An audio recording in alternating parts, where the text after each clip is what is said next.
Charlotte arrived at Ashcombe House with her expectations already folded small and tucked away, like a letter she had learned never to reread. The carriage rolled through the iron gates at dusk, wheels crunching against pale gravel, and she watched the estate emerge with a calm that had nothing to do with awe. She had seen fine houses before. She had learned long ago that grandeur did not soften people, nor did it guarantee safety. It only sharpened the rules. She stepped down when instructed, smoothed her skirts, and presented herself to the waiting staff with a posture that revealed neither fear nor hope. Hope was an indulgence she could no longer afford. The house received her as it did everyone, with quiet appraisal. Her accent was noted. Her hands were inspected for softness or strength. Her eyes were measured for humility. Charlotte answered questions plainly, neither eager nor resistant, and accepted her assigned duties without comment. She was here to work, to endure, to remain unnoticed. That, she believed, was how one survived places like this. She was shown to a narrow room at the back of the servants' wing, neat and sufficient, and changed quickly into the livery provided. The fabric was plain, the color subdued, designed to make her blend into walls and corridors. She approved of that. By the time she descended again, the household had settled into its evening rhythm, footsteps softening, voices lowering, the day folding inward. It was then that the summons came, unexpected and precise. She was told the Duke required assistance in the west corridor. Nothing more explained. Charlotte did not hesitate. Hesitation drew attention. She followed the directions, heart steady, expression neutral, reminding herself that this was only a task. Benedict stood near the tall windows when she arrived, the fading light outlining his figure rather than illuminating it. He did not turn immediately, as though he sensed her presence without needing to confirm it. When he did face her, his expression was composed, his gaze controlled, yet sharper than she anticipated.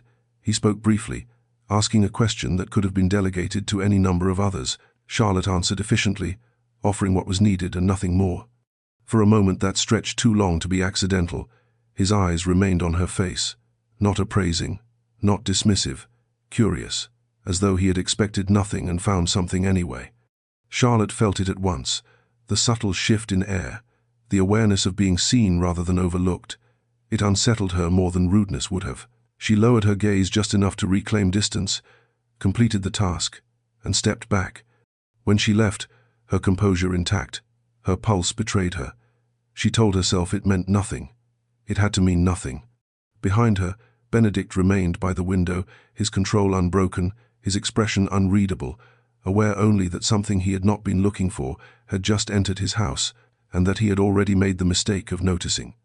By morning, Ashcombe House had settled into its precise choreography, and Charlotte learned quickly where she fit within it.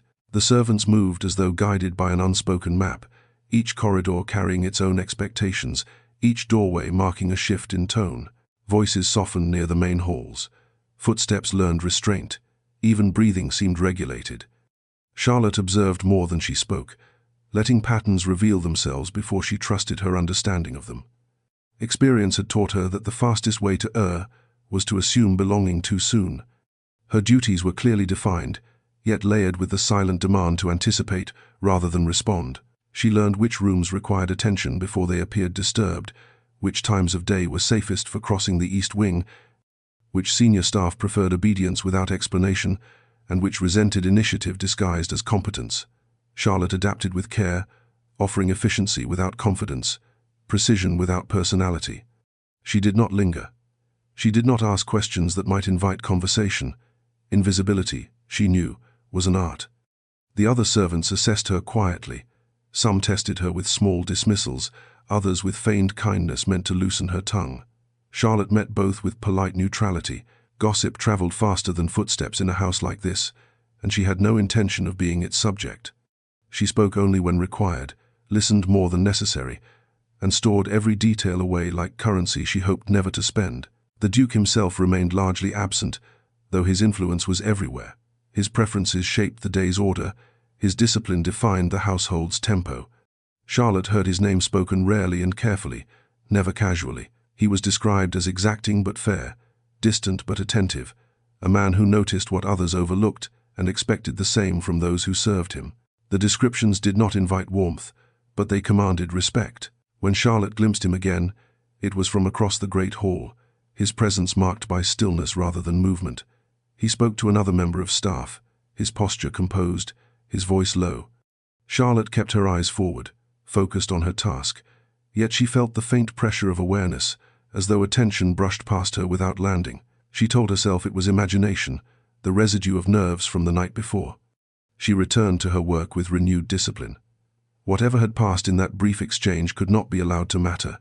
Men of rank did not notice servants without consequence, and Charlotte had built her life on avoiding consequences wherever possible. She reminded herself that she had come to Ashcombe House with nothing to gain and nothing to lose but stability. That evening, as she completed her duties and retreated once more to her small room, Charlotte allowed herself a single moment of reflection.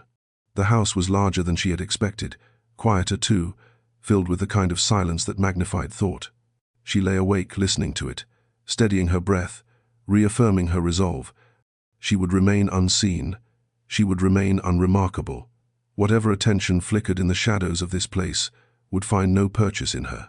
That, she believed, was the only way forward. Benedict had long believed that discipline was the only reliable form of peace. His days were constructed with care, each hour assigned purpose, each decision weighed against duty rather than desire. Ashcombe House functioned as it did because he demanded order and accepted solitude as its necessary cost. Silence suited him. It asked nothing. Within it, he could think clearly, rule effectively, and remain untouched by the chaos that followed men who allowed themselves indulgence.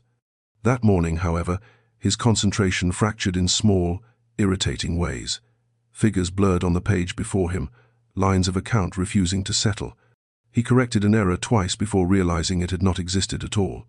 The awareness unsettled him, and he leaned back in his chair, fingers steepled, expression composed even as irritation stirred beneath it. Distraction was a weakness he had trained himself out of years ago.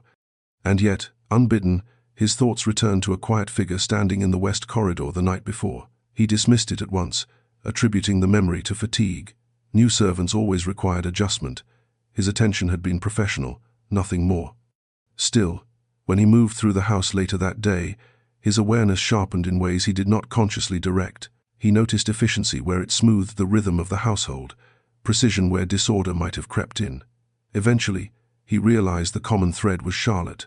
She appeared without announcement, fulfilling her duties with a calm that neither sought praise nor avoided scrutiny.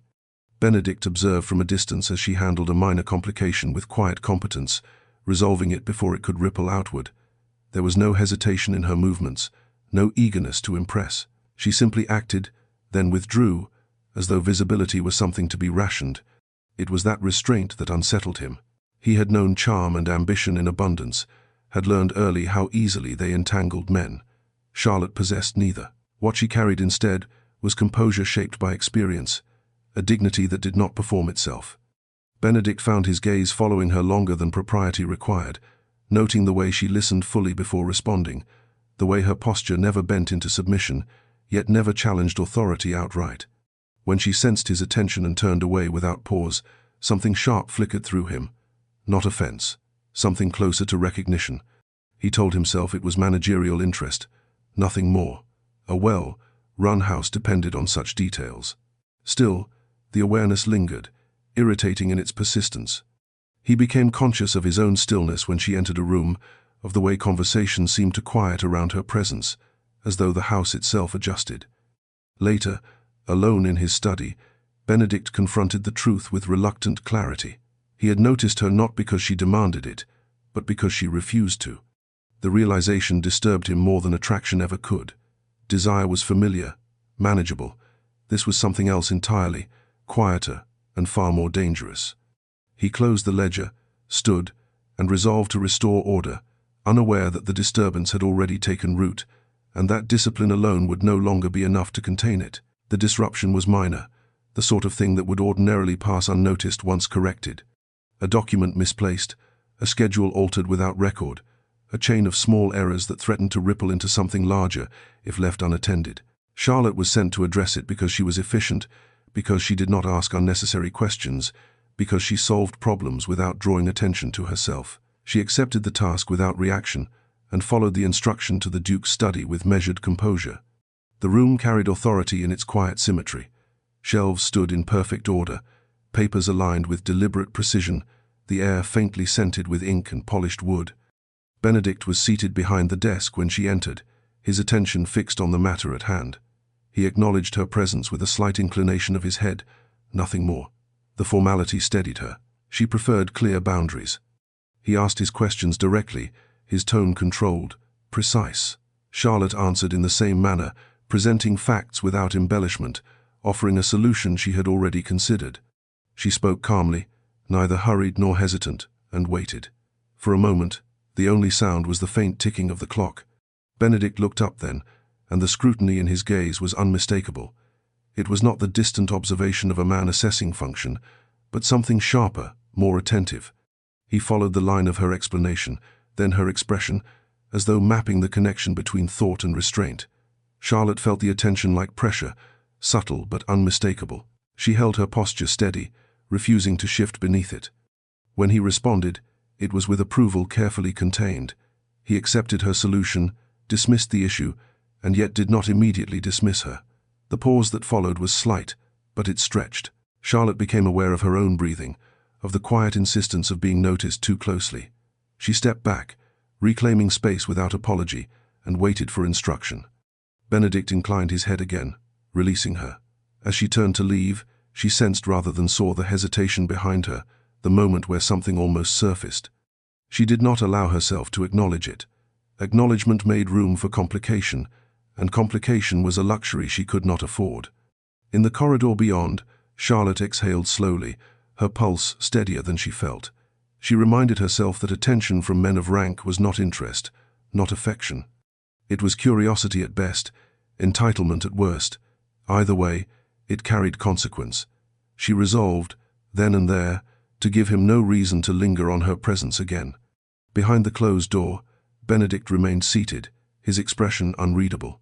The issue had been resolved efficiently, exactly as he demanded, and yet his attention lingered, unsettled by the calm certainty with which Charlotte had met his gaze and withdrawn without invitation. He recognized the flicker of impulse he had restrained, and the restraint itself unsettled him. For the first time in years, he questioned whether distance alone was sufficient control. Charlotte had learned long ago that the past did not disappear simply because one refused to speak of it. It lived instead in habits, in restraint, in the quiet calculations that guided every choice. As she settled further into her duties at Ashcombe House, fragments of memory surfaced uninvited, not as vivid recollection but as instinct. She knew how quickly stability could vanish.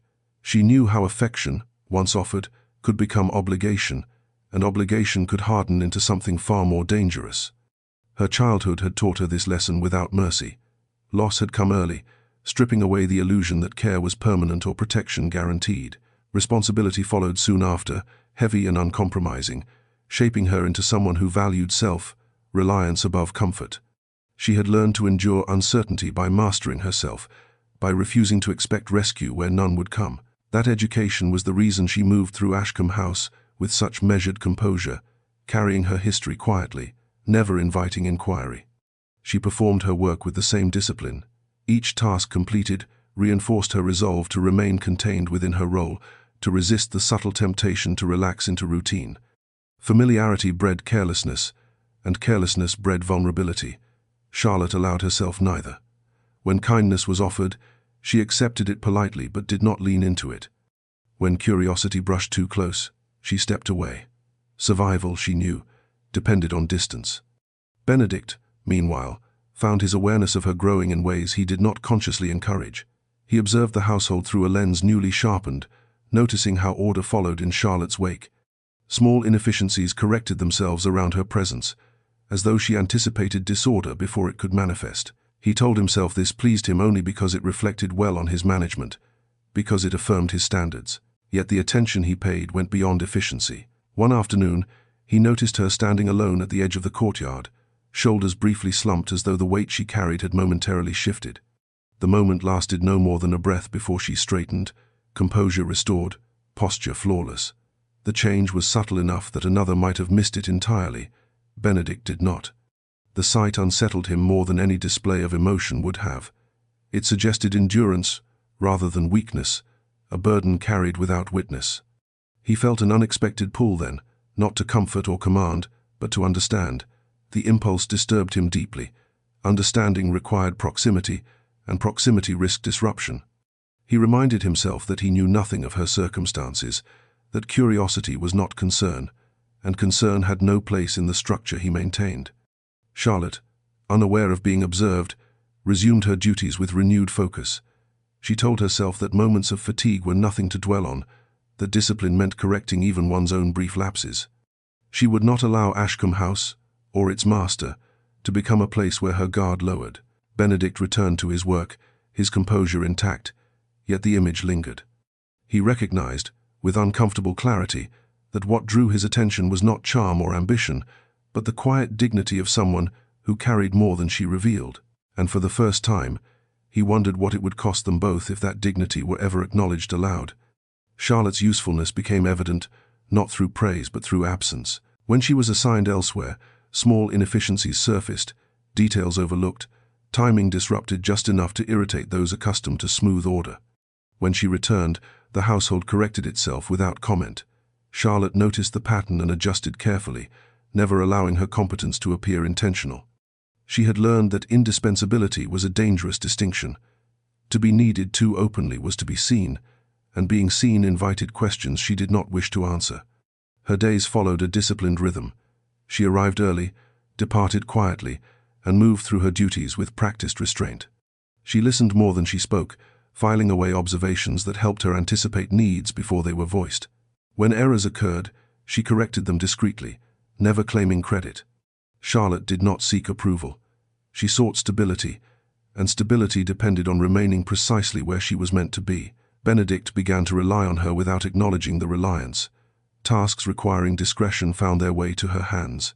Matters that demanded judgment without explanation were passed to her quietly, as though trust could exist without being named.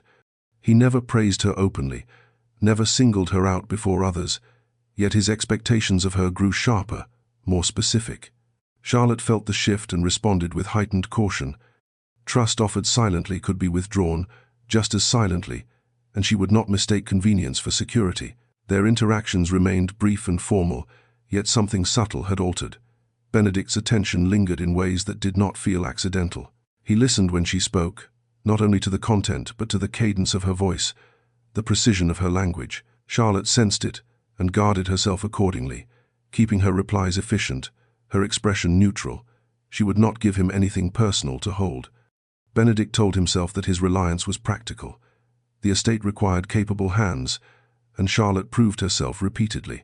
Still, he noticed how the household's balance felt steadier when she was near, how disorder seemed reluctant to emerge under her watch.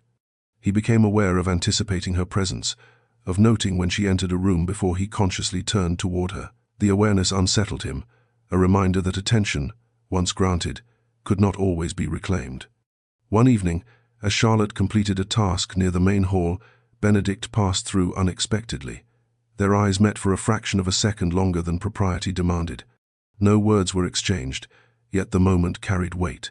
Charlotte lowered her gaze first, stepping aside with controlled grace, reaffirming the boundary she depended upon. Benedict acknowledged her with a slight nod and continued on, his composure unbroken.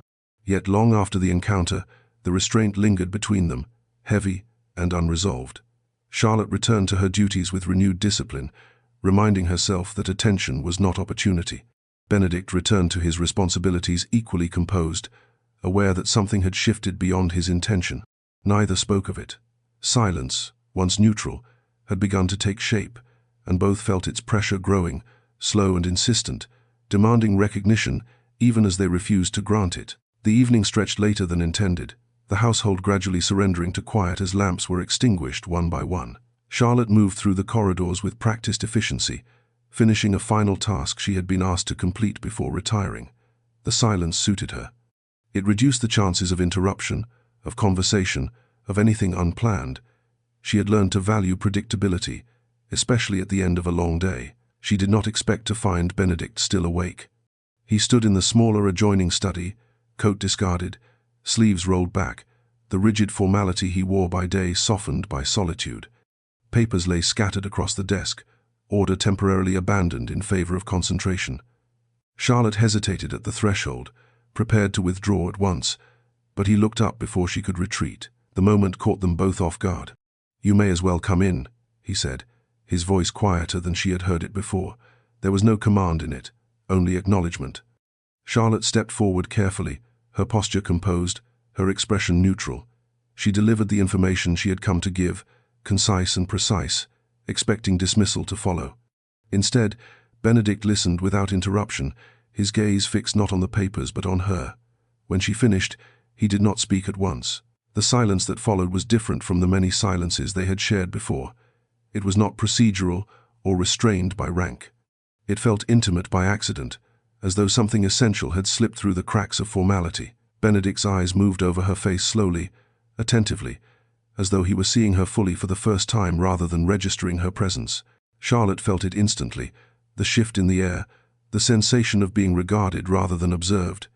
It unsettled her more than she expected. She was accustomed to scrutiny, but this was not assessment. It was curiosity, tempered by something she could not yet name. Her breath caught, barely perceptible, and she straightened, instinctively reclaiming control. Benedict realized, with quiet alarm, that his gaze had crossed a boundary. He had not intended it, yet intention did nothing to soften its impact. In that moment, Charlotte was no longer simply capable or efficient. She was a woman standing alone with him, composed and guarded, carrying a depth he could suddenly sense, but not access. The awareness struck him sharply, followed by restraint even sharper. He thanked her, formally, and dismissed her with deliberate composure. Charlotte inclined her head, grateful for the release, though her pulse betrayed her calm. She turned and left without hesitation, her steps measured, her expression unchanged.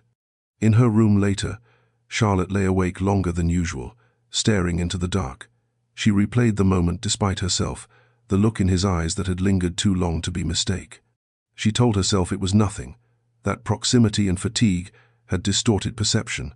Men like him did not look without consequence. In his study, Benedict remained standing long after she left, aware of the silence she had taken with her.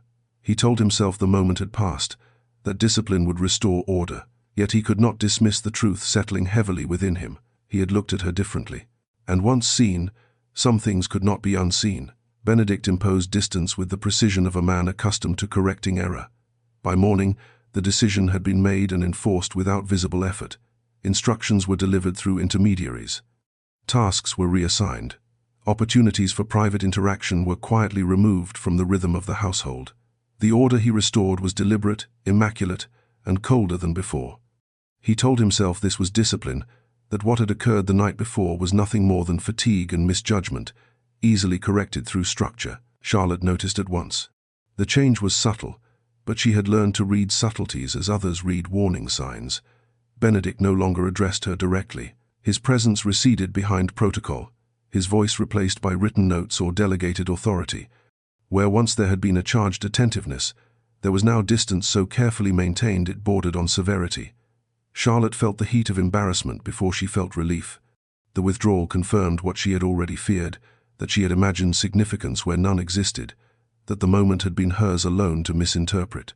She corrected herself swiftly. Shame was a luxury, and she could not afford indulgence.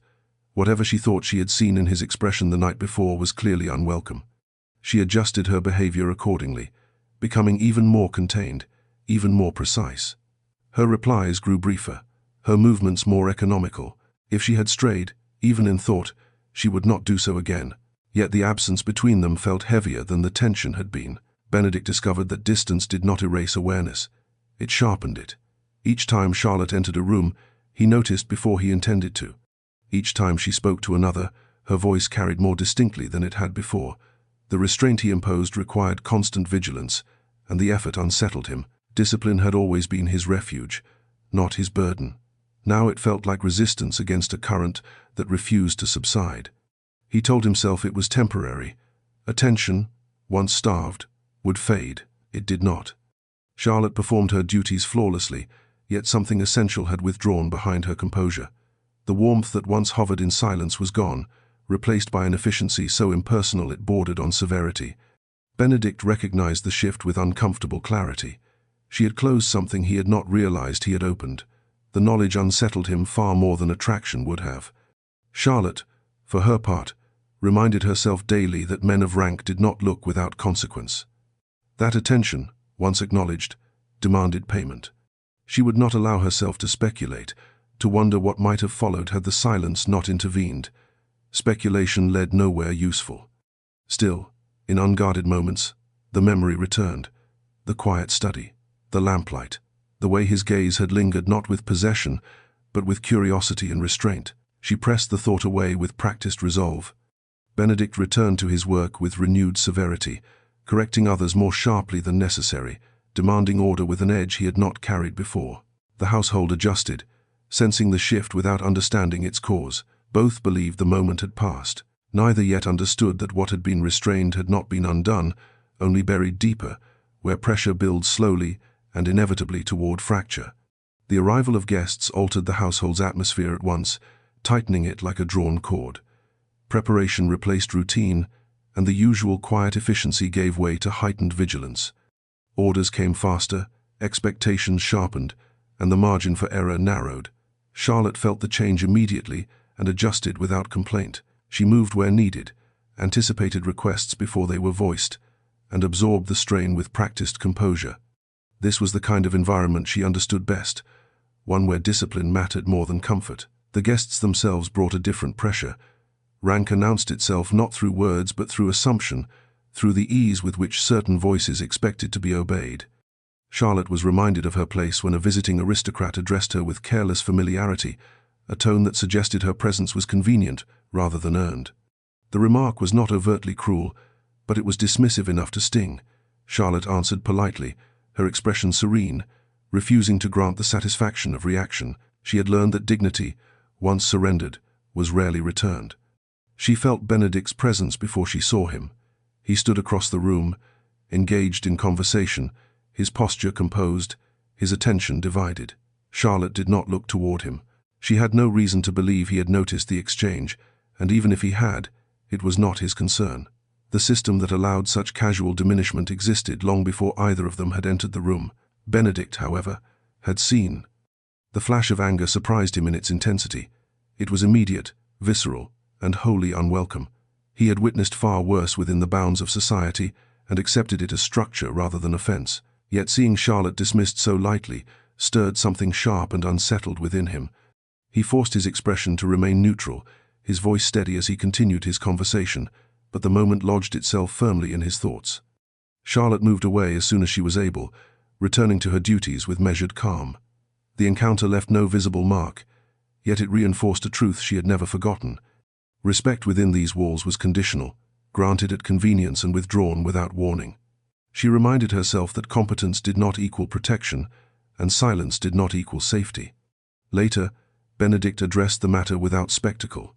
The correction was subtle, delivered through reassignment and quiet rebuke rather than confrontation. Order was restored, the message clear to those who understood the language of authority.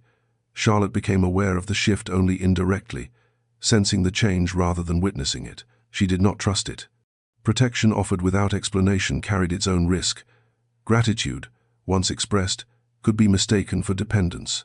Charlotte resolved to remain detached, even as the tension between her and Benedict deepened.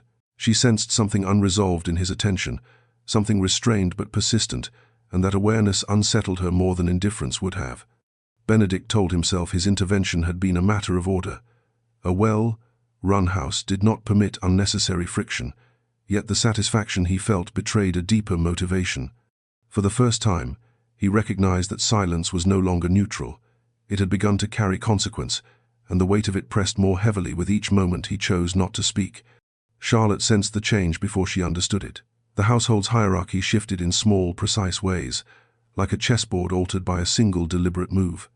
A duty reassigned here, an instruction rerouted there, a presence removed without explanation. No one spoke of it openly, yet the message was unmistakable to those who listened closely. The visitor who had addressed her so carelessly was no longer placed in her path. Charlotte noted the absence with quiet awareness and nothing more. She did not allow herself relief. Protection that arrived without warning could depart just as silently. Charlotte had learned this lesson early, when kindness had come attached to expectation, and expectation had hardened into demand. She continued her duties exactly as before, refusing to alter her pace or demeanor. If anything, she became more careful, more disciplined, determined not to invite attention that might later be leveraged against her. Benedict observed her from a distance, noting the precision with which she reclaimed neutrality. He had intervened decisively, though without spectacle, ensuring order without inviting gossip. The correction had been effective, yet Charlotte's reaction unsettled him. She neither sought acknowledgement nor altered her conduct in response. Gratitude did not soften her expression. Dependence did not follow protection. Instead, she seemed to withdraw further, reinforcing a distance he had not intended to deepen. For the first time, Benedict questioned whether silence truly served them both. He told himself the matter was closed, that his responsibility ended with restoring balance. And yet his attention lingered on Charlotte with increased intensity. He noticed how she carried herself, how she navigated the sharpened atmosphere of the household with quiet resilience. She did not seek reassurance. She did not linger where comfort might be offered. The restraint impressed him, even as it troubled him. Charlotte felt the weight of his regard without understanding its source. She recognized the pattern of attention that preceded complication and guarded herself accordingly. She kept her answers brief, her gaze lowered, her presence strictly functional. She would not allow herself to be drawn into anything undefined. Undefined spaces were where power shifted without warning. The silence between them grew heavier, layered now with unspoken gratitude on one side and unexpressed concern on the other. Each interaction was shaped by what was not said, by the careful avoidance of acknowledgement. Charlotte refused to trust kindness she had not earned. Benedict struggled with the realization that kindness withheld explanation felt indistinguishable from control. One evening, as Charlotte completed her duties near the main staircase, Benedict passed her without pause. Their eyes met for a brief, charged second. There was no apology in his gaze, no reassurance, only restraint sharpened by something dangerously close to regret. Charlotte inclined her head and moved on, her composure unbroken, though her chest tightened with something she refused to name. Later, alone, Benedict confronted the unease that had settled within him. He had acted to protect order, yet the outcome had created a deeper fracture. He began to understand that silence, once a shield, had become a barrier. The balance he sought to preserve was no longer static. It shifted with every moment he chose discipline over clarity. Charlotte returned to her small room that night, with the same resolve she had carried since her arrival. She would remain contained. She would remain careful. Whatever attention had begun to surround her would find no foothold in her life. Yet both felt it now, unmistakably. The distance between them was no longer empty. It was charged with meaning, heavy with consequence, and drawing them steadily toward a reckoning neither could avoid for much longer.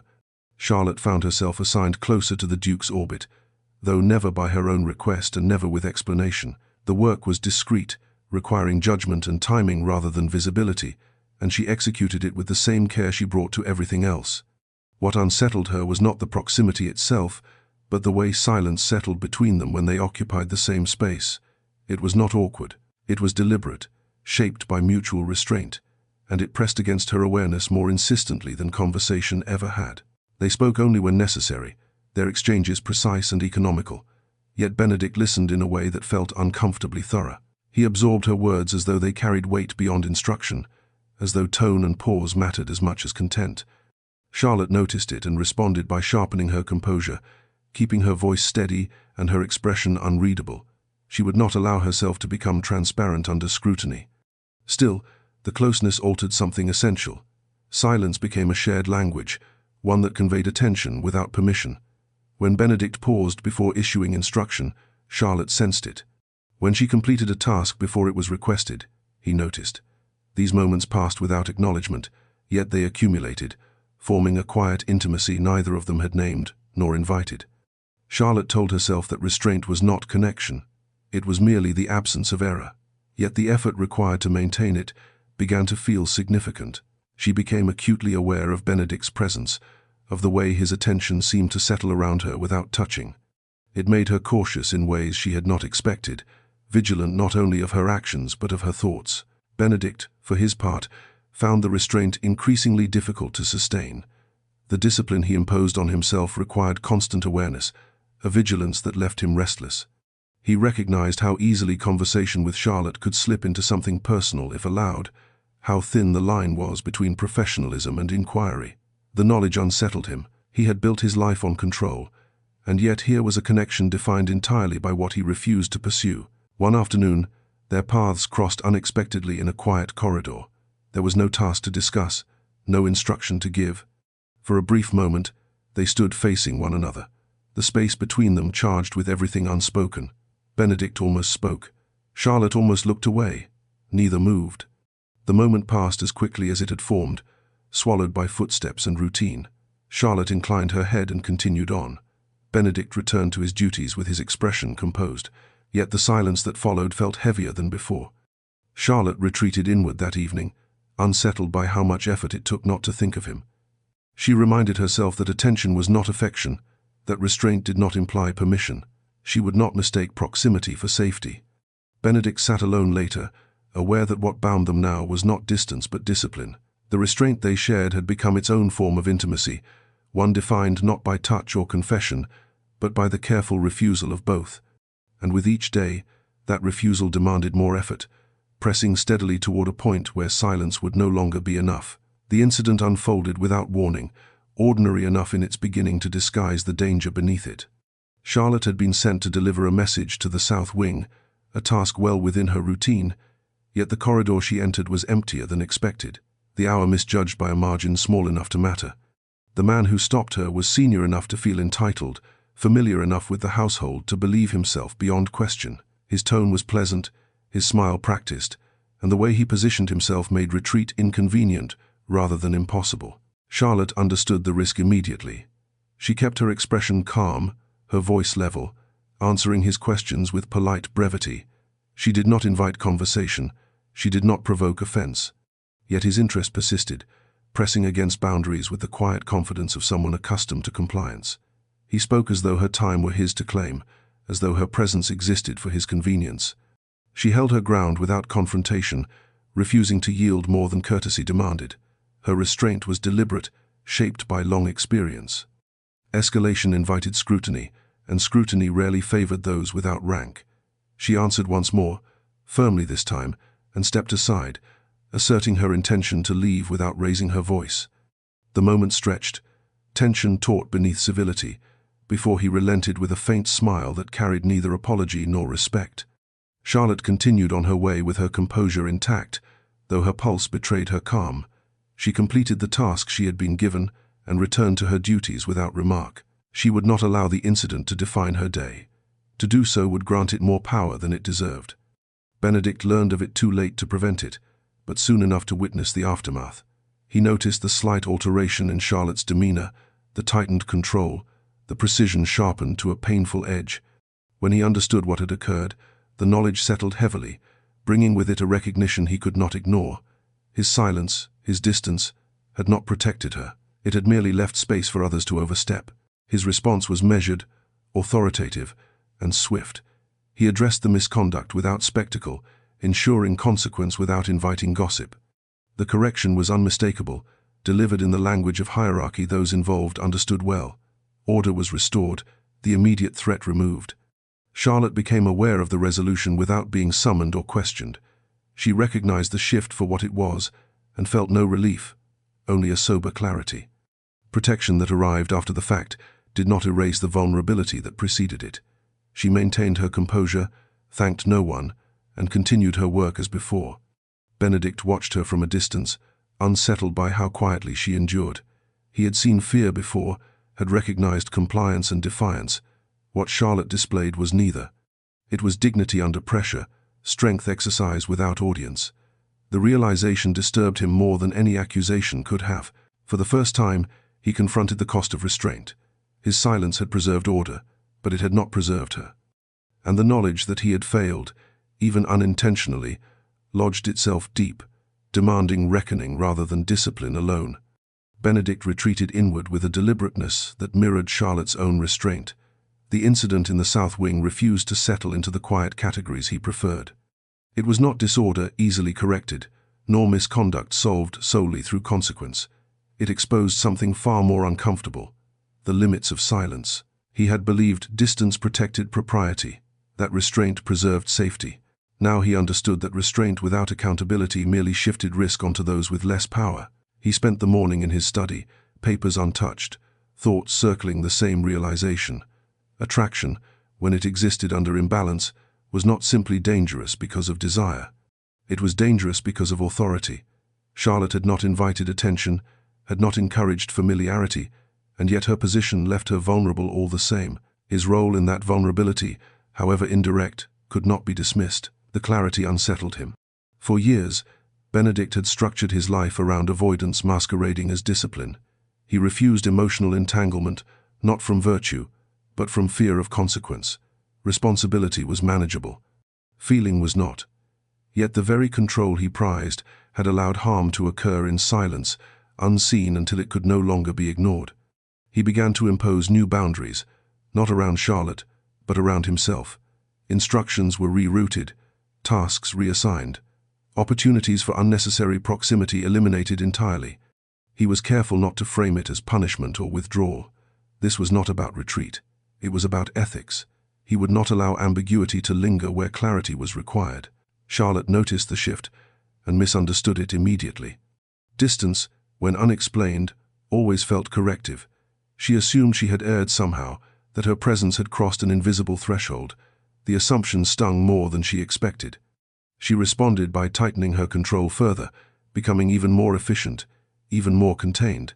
If she had been visible, she would make herself functional again. Function was safe. Yet something in Benedict's behavior troubled her. His attention, when it came, was careful rather than curious, protective rather than possessive. He no longer lingered in shared spaces. He no longer allowed silence to stretch unguarded. The change unsettled her more than indifference would have. It suggested intention she could not decipher. Benedict watched her from a distance, aware that his effort to act ethically now carried its own cost. The more he withdrew, the more guarded she became. The pattern mirrored itself, two disciplines reinforcing one another, until the space between them felt rigid rather than neutral.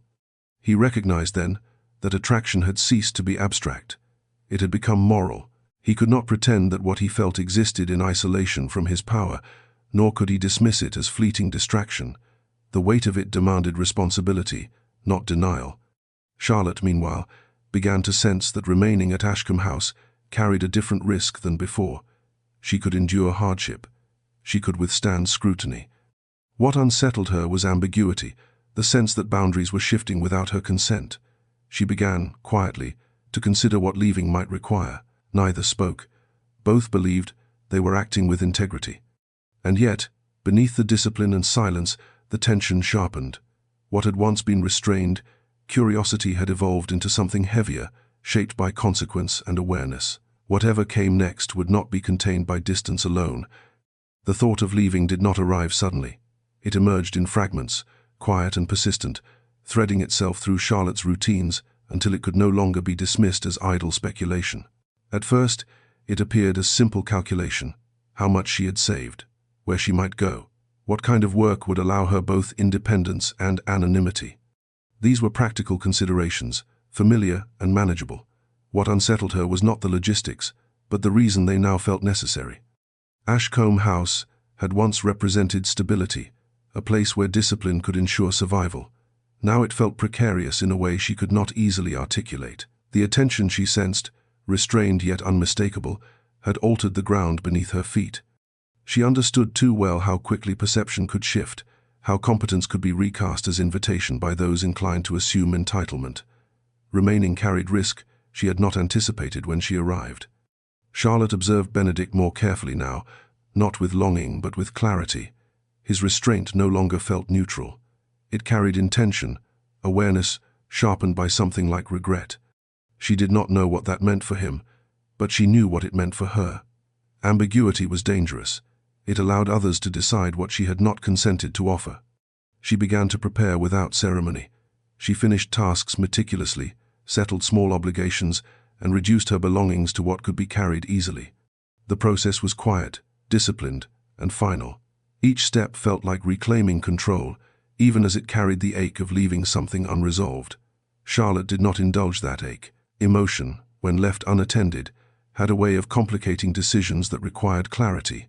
Benedict sensed the change before he understood its cause. Something in Charlotte's presence had shifted, grown more contained, more deliberate. She moved as though each action carried weight beyond the immediate task, as though she were measuring time rather than spending it. The realization unsettled him. He had withdrawn to protect boundaries, yet the distance now felt like loss. He found himself watching her more often, noticing the quiet finality in her movements. There was no appeal in her demeanor, no request for acknowledgement. Whatever she was preparing, she intended to do alone. The thought struck him with unexpected force. He had believed restraint would preserve order. Instead, it had created an absence before anything had been claimed.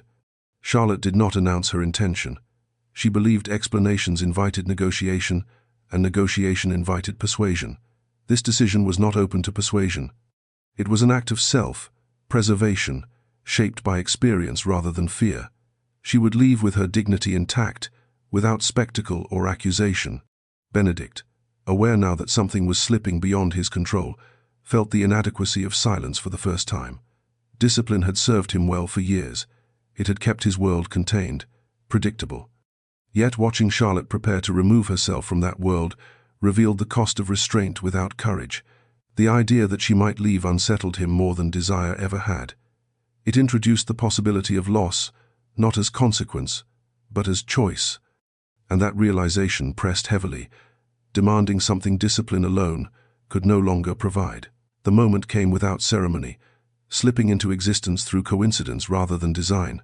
Charlotte had been sent to retrieve a ledger from the smaller receiving room, a task she completed quickly, her thoughts already moving ahead to what remained undone. As she turned to leave, she nearly collided with Benedict at the doorway. The closeness startled them both, the suddenness of it breaking through layers of discipline neither had expected to relinquish. They stopped at once, the space between them narrowing to something intimate and unavoidable. There was no task to discuss, no instruction to deliver. The quiet settled thickly, amplifying the awareness they had both worked so carefully to suppress. Charlotte became acutely conscious of her breathing, of the way his presence seemed to occupy the room entirely. She did not step back. Neither did he. Benedict looked at her, and this time he did not look away.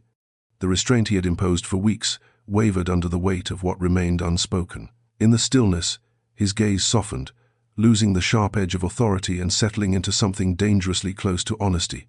Charlotte felt it like a pull, subtle yet insistent, urging her toward a vulnerability she had sworn never to offer without safety. Her heart raced, not with hope, but with recognition. He almost spoke. The words hovered between them, unformed, yet unmistakable in intent. Benedict felt the urge rise, not as impulse but as necessity. Silence, once protective, now felt like betrayal. He opened his mouth, ready to name what restraint had concealed. Footsteps sounded in the corridor beyond. The interruption shattered the moment as effectively as if a door had been slammed between them. Charlotte stepped back at once, instinctively reclaiming distance. Her expression returned to composed neutrality, the mask slipping into place with practiced ease. Benedict closed his mouth, his control snapping back into alignment, though the effort felt sharper than before. They acknowledged one another formally, exchanging nothing more than courtesy. Charlotte moved past him without hesitation, her steps steady, her posture unbroken. Benedict remained where he was, aware of the hollow space left behind by words unsaid. Charlotte did not look back. Later, alone, she felt the tremor she had suppressed. The moment replayed despite her resolve, the look in his eyes lingering with painful clarity. It had not been command or curiosity. It had been something far more dangerous. She told herself that interruption had been mercy, that whatever might have followed would have demanded more than either of them could give. Confession was still confession, and confession carried consequence. Benedict stood alone in the receiving room long after order had resumed, aware that something irrevocable had occurred. Nothing had been said, yet everything had shifted. The denial that once felt manageable now carried weight, pressing against him with quiet insistence. They had crossed a threshold without speaking. From that moment forward, restraint would no longer be neutral. It would be a choice, and choices, once recognized, demanded reckoning. Expectation arrived not as announcement but assumption, slipping back into Benedict's life with the inevitability of habit. It came through letters written in careful hand, through conversations framed as courtesy rather than demand, through glances exchanged at formal gatherings where his future was discussed as though it were already decided. A duke did not remain unencumbered indefinitely. Continuity was duty, marriage was structure. Choice, when exercised too freely, was considered indulgence. Benedict listened without interruption, offering neither agreement nor refusal. He had perfected the art of neutrality long ago, yet each mention of suitable alliances carried a weight that felt newly oppressive. What had once been abstract obligation now felt like confinement. The path laid before him was clear, respectable, and suffocating in its certainty. Charlotte became aware of these expectations indirectly, through the tightening atmosphere of the household. Preparations whispered of possibility. Names surfaced quietly. Futures were speculated upon without invitation. She absorbed the information with outward composure, though something inside her settled into cold clarity. This, she realized, was the end of whatever fragile ambiguity had existed between them. She did not grieve. Grief implied loss of something claimed. What she felt instead was resignation, steady and familiar. She returned herself fully to discipline, severing any remaining emotional thread with deliberate care. Her interactions grew even more impersonal, her presence reduced to function alone. She avoided spaces where memory might surface, convincing herself that this was not withdrawal but correction. Benedict noticed immediately. The warmth that had once lingered in silence was gone, replaced by a distance so complete it felt intentional. Charlotte no longer anticipated his attention. She no longer reacted to his presence. Her efficiency sharpened to something almost surgical, leaving no room for interpretation. Benedict recognized the shift with uncomfortable clarity. She believed he had already chosen, and the knowledge cut deeper than he expected. He found himself restless in ways discipline could not correct. The structure he had relied upon now felt brittle, inadequate to contain the weight of consequence. He realized, too late, that his silence had not preserved safety. It had created space for assumption to speak in his place. Charlotte, meanwhile, reinforced her resolve. Whatever she had almost allowed herself to imagine had been corrected before it could become weakness. Men of rank did not linger in indecision. Their choices were made according to systems larger than feeling, and she had no place within those systems beyond service. She would not wait to be displaced by inevitability. The distance between them grew taut, heavy with everything that had not been said. Each shared space felt charged and unsustainable, as though the air itself resisted the pretense of indifference. Benedict began to understand that restraint, once chosen as virtue, had become avoidance. And avoidance, when recognized, demanded confrontation.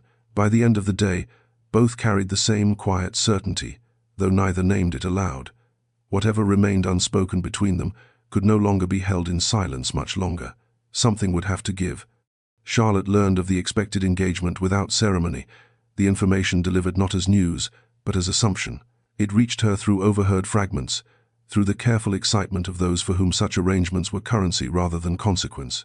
A name was mentioned, spoken with approval, followed by speculation framed as certainty. Charlotte paused only long enough to absorb it, then continued on as though nothing had been said. The knowledge settled quietly, not as heartbreak but as confirmation. Whatever ambiguity had lingered was now rendered obsolete by inevitability. She felt no shock, only a tightening resolve. This was the shape of the world she understood, where decisions were made above her station and announced only when their effects became unavoidable. She had not been invited into consideration, nor had she expected to be. She adjusted at once. Charlotte returned herself fully to function, severing the last threads of emotional speculation with practiced efficiency.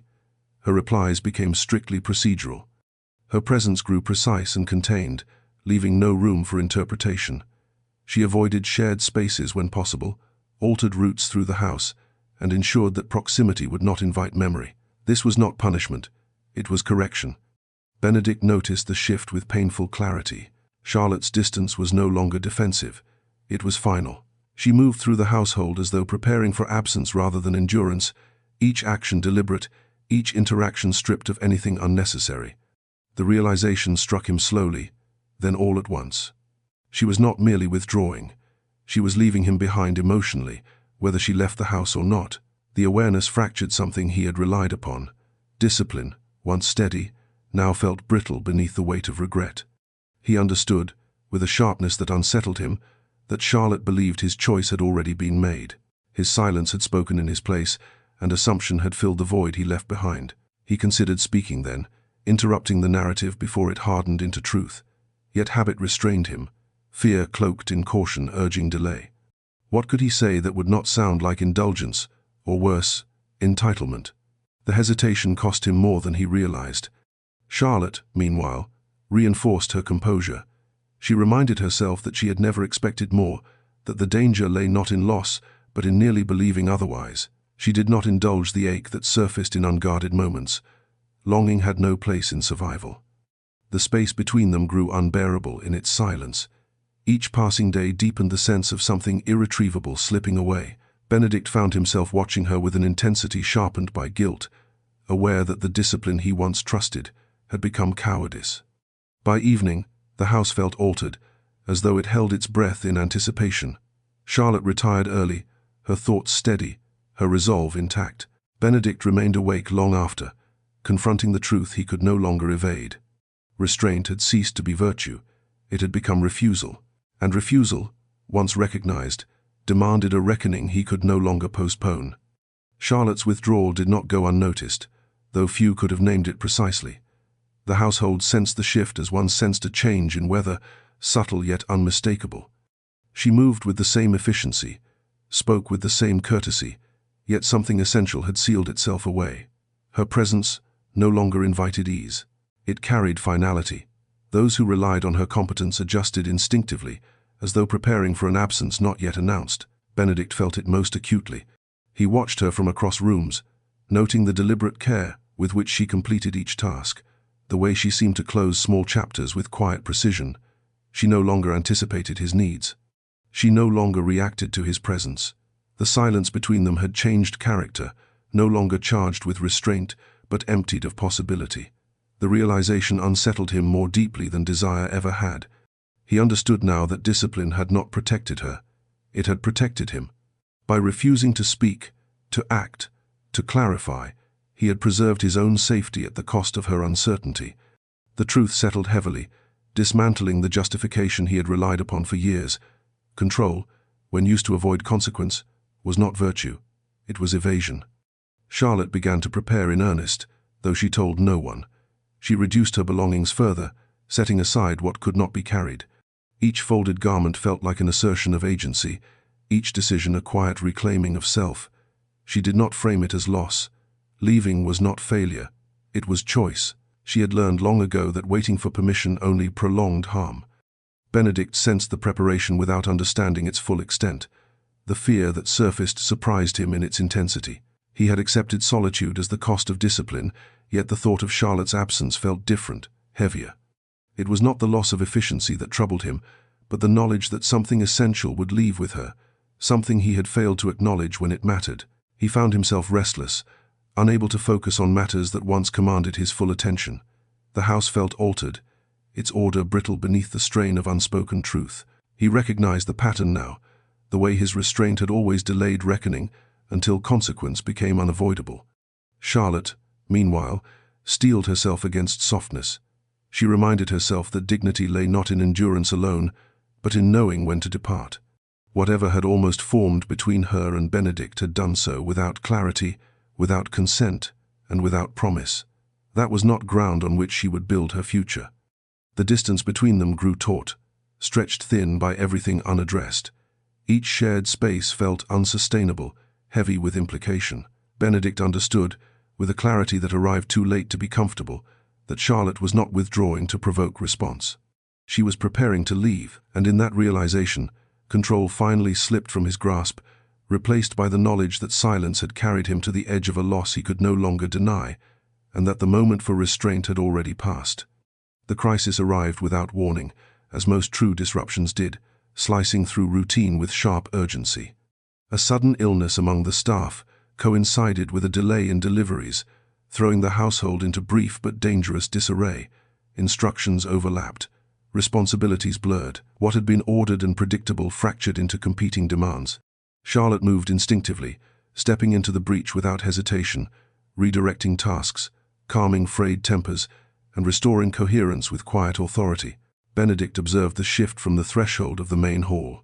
In moments of strain, character revealed itself without pretense, and Charlotte's did not disappoint. She acted decisively, not waiting for permission, her judgment swift and precise. For the first time, she placed herself openly in the center of consequence, absorbing pressure so that others could function. The sight unsettled him more deeply than he expected.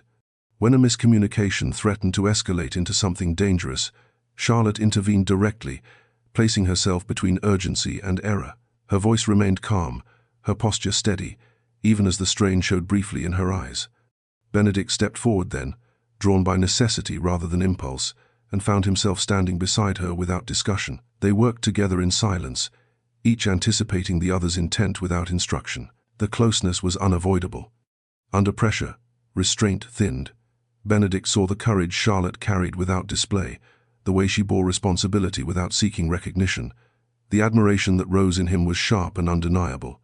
He felt the urge to speak, not in apology or confession, but in acknowledgement. The moment pressed against him with urgency, demanding honesty stripped of pretense. Charlotte felt it too, the shift in his presence, the awareness that he stood, not as Duke, but as man. In the intensity of the moment, the distance between them collapsed into something dangerously intimate. She sensed words forming, truths hovering close enough to touch.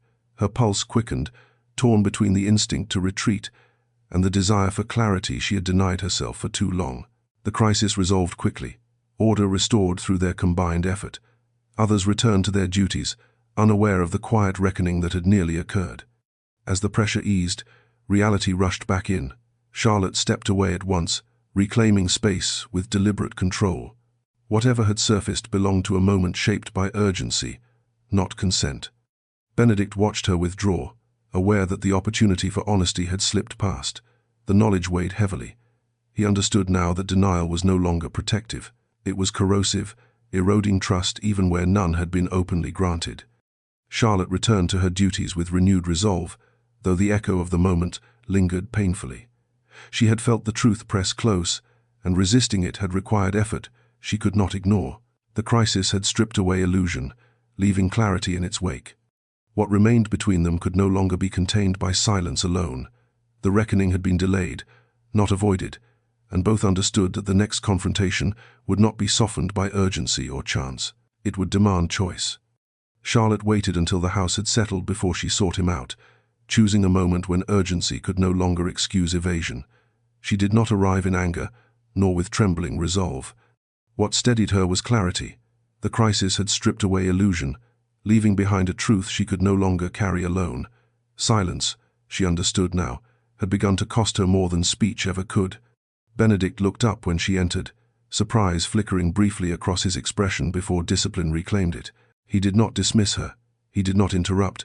Something in her posture signaled intention, and he sensed that whatever she had come to say would not be deflected by courtesy or rank. "I will speak plainly," Charlotte said, her voice level, her gaze unwavering. "Not as your servant, but as myself." The distinction landed heavily. She did not accuse him. She did not name his feelings or demand acknowledgement of her own. Instead, she spoke of boundaries, of the cost of ambiguity, of what it meant to exist under a tension that refused definition. She explained how restraint without clarity left her exposed, how silence allowed others to assume permission she had never granted. Her words were measured, precise, shaped by long restraint rather than impulse. Benedict listened without interruption. For perhaps the first time, he did not retreat behind composure or authority. He heard the truth beneath her discipline and recognized the harm his silence had caused. However unintentional, the realization humbled him. He understood now that his control had preserved order only for himself, leaving her to navigate uncertainty alone. When Charlotte finished, she did not soften. She did not wait for reassurance. She had said what she came to say, and saying it had cost her effort, she would not pretend otherwise. Benedict responded quietly. He did not defend his restraint or dress his hesitation as virtue. He acknowledged the imbalance he embodied, the failure of silence to protect, the fear that had guided his choices more than honor. There was no declaration, no appeal to emotion, only accountability. The exchange altered something fundamental. Charlotte felt it immediately, the shift from tension held to truth acknowledged. It did not resolve everything, it did not offer comfort, but it restored something she had guarded fiercely: agency. She had named the cost, she had reclaimed the narrative. Benedict felt the consequence just as sharply. The conversation stripped away the illusion that restraint equaled integrity. He saw clearly now that dignity demanded courage as much as discipline, and that avoiding harm required more than silence. They parted without ceremony, neither seeking resolution where it could not yet exist. The space between them remained, but it had changed shape. It was no longer filled with assumption or unspoken weight. It was charged with truth. For the first time, both understood that what followed could no longer be shaped by habit alone. Whatever came next would require choice, spoken and deliberate, and neither could return to silence without knowing exactly what it would cost. Benedict did not sleep that night. Charlotte's words repeated themselves with quiet insistence, dismantling the careful architecture of restraint he had relied upon for most of his adult life. He had believed discipline was synonymous with honor, that withholding action protected others from the weight of his authority. Now he understood how easily restraint could become avoidance, how silence could shield the one who held power while leaving the vulnerable exposed to interpretation and risk. By morning, the realization had settled into something steadier than guilt. It was resolve. He began not with grand gestures, but with examination. He reviewed the structures he had accepted without question, the expectations he had allowed to define him without consent. His title had granted him insulation, a way to defer difficult choices under the guise of duty. For the first time, he questioned whether obedience to expectation was truly integrity, or merely convenience elevated to virtue. The household felt different to him now. Where once he had moved through it with unquestioned authority, he became newly aware of how that authority shaped every interaction. How silence from him created space others filled with assumption, how his presence altered rooms even when he spoke no words. The awareness was unsettling, but it clarified something essential. If he wished to act honorably, he would have to accept consequence rather than avoid it. Charlotte observed the shift without trusting it. She noticed changes in the rhythm of the house, subtle but deliberate. Decisions were made more transparently. Corrections were addressed openly rather than quietly rerouted. Boundaries were clarified instead of implied. Benedict's authority had not softened, but it had become more accountable. Still, Charlotte refused to read intention into behavior. She had learned too well how easily men of power could perform reflection without substance. She continued her preparations quietly, her resolve unchanged. Whatever reckoning Benedict faced was his own. She would not suspend her autonomy in anticipation of transformation. Choice, once reclaimed, could not be surrendered lightly. Benedict resisted the urge to seek her out immediately. The instinct to speak, to explain, to ask for patience rose sharply, but he recognized it for what it was. Another attempt to soothe his own discomfort. Charlotte had not asked for reassurance. She had asked for clarity, and clarity required action sustained over time. Instead, he turned his attention outward, addressing obligations he had long deferred. He declined discussions framed as inevitability. He challenged assumptions made in his name. Each decision carried cost, measured in raised brows and quiet disapproval, but with each refusal, something within him aligned more firmly. Charlotte sensed the tension tightening around him, the quiet resistance forming beneath polite society's surface. She did not ask questions. She watched, measured, and waited, not in hope, but in discernment. Both stood at a threshold now, aware that what followed could not be undone by silence or habit. Benedict had begun dismantling the protections that kept him comfortable but distant. Charlotte had chosen herself too deliberately to be swayed by words alone. Whatever came next would be tested not by intention, but by endurance. Charlotte prepared to leave Ashcombe House with the same care she had brought to everything else, quietly and without appeal. There was no announcement, no request for permission, only deliberate action shaped by long practice. She finished her remaining duties with meticulous attention, ensuring that nothing would be left undone, nothing that might invite comment or speculation. If she was to depart, she would do so cleanly, without disruption or debt. She packed lightly. Years of restraint had taught her not to accumulate what could not be carried. Each item she folded felt less like loss and more like affirmation. This decision was not reaction, it was intention. She had weighed the cost of staying against the cost of leaving, and recognized that only one allowed her to remain fully herself. Ambiguity, once endured, now felt intolerable. The house seemed altered as she moved through it, familiar corridors tinged with finality. She noticed details she had once ignored, the way light fell across the main staircase in the afternoon, the echo of footsteps in the servants' wing at dusk. None of it tempted her to linger. Memory did not weaken resolve, it clarified it.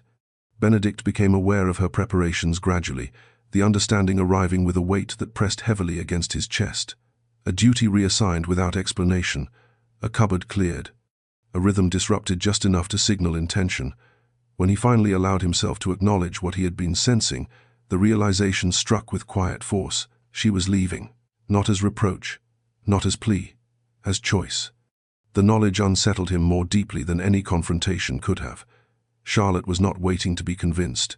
She was not hoping for intervention. She had decided, and that decision existed entirely beyond his authority. For the first time, he understood the true cost of delay. Silence had not merely postponed reckoning, it had allowed her to reach clarity without him.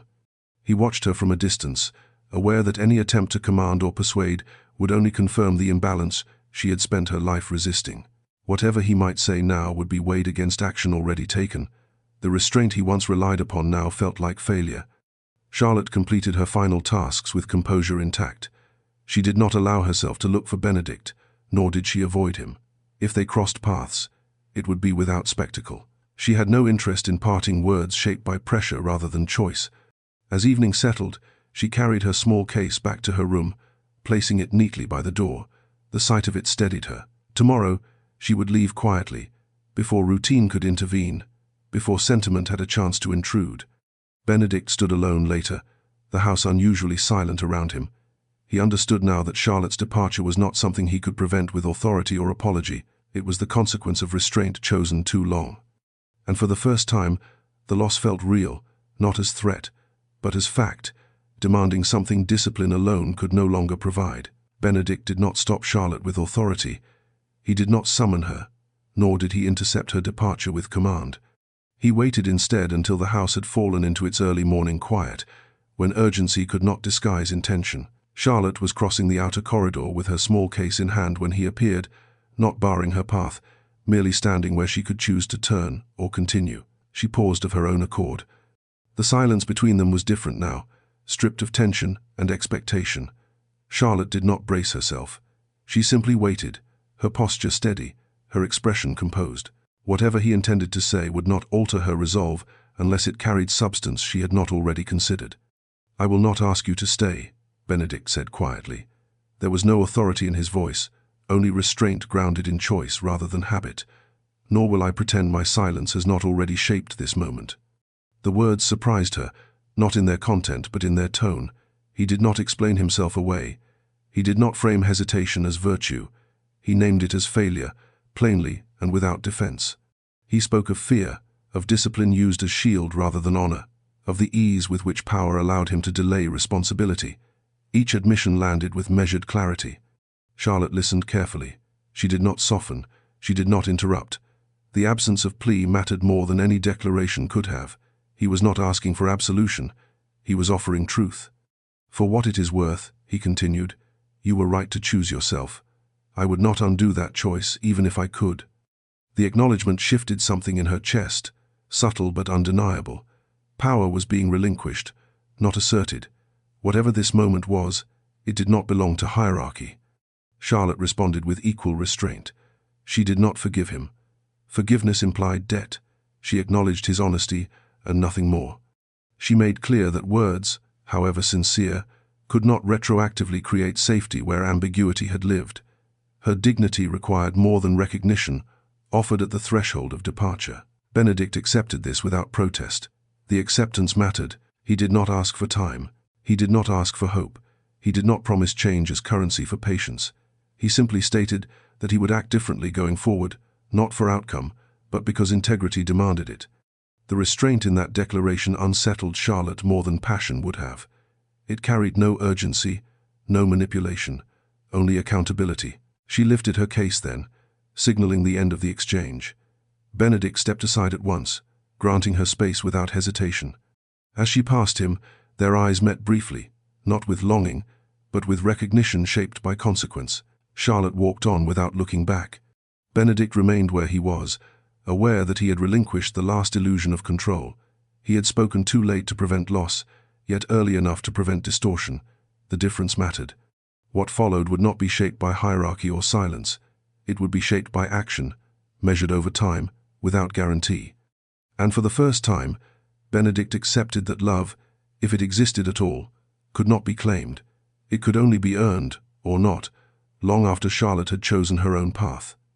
They met again not by chance but by agreement, the encounter shaped deliberately to avoid misunderstanding. Charlotte had agreed to speak once more before her departure, not as concession, but as clarity. The conversation took place in a neutral space, removed from the rhythms of service and authority, where neither role could dominate the exchange. The choice itself mattered. It framed what followed as consent, rather than obligation. Benedict arrived without formality, his posture composed yet unguarded. Charlotte noted the absence of urgency in him and found it unsettling in a way she had not expected. He did not look as though he had come to persuade. He looked as though he had come to listen. They spoke carefully, each word placed with intention. Charlotte set the boundaries first. She made clear that no understanding could exist while she remained in his service, that any emotional connection formed under imbalance was inherently compromised. She named autonomy as non-negotiable, not as challenge, but as fact. Whatever else might be said would be built upon that foundation or not at all. Benedict agreed without hesitation. He acknowledged that timing mattered as much as feeling, that desire pursued without equality was not romance but risk. He did not argue for exception or reinterpretation. He accepted the limits she set as necessary, even if they led away from him. Consent, they agreed, was not singular. It was ongoing, shaped by circumstance and choice. What felt possible in one moment could become coercive in another if power shifted unchecked. Naming that truth aloud stripped the interaction of illusion, leaving something cleaner, though no less painful. No promises were made. This, too, was deliberate. Promises offered in proximity to loss carried the weight of desperation. Charlotte refused to accept them, and Benedict refused to offer what he could not yet substantiate. Instead, they acknowledged uncertainty honestly. There might be something between them, there might not. What mattered was that whatever existed would not be pursued in shadow or silence. The restraint required by this understanding was sharp. Charlotte felt the ache of leaving something undefined, yet she recognized the strength in choosing clarity over comfort. Benedict felt the weight of consequence fully, understanding that integrity demanded patience without assurance. They parted without touch, without declaration. The absence of drama felt appropriate. What had passed between them had always existed in restraint. It deserved resolution shaped by the same discipline. As Charlotte stepped back into the morning light, she felt the steadiness of a decision honored rather than challenged. She was leaving on her own terms, with her dignity intact and her agency unquestioned.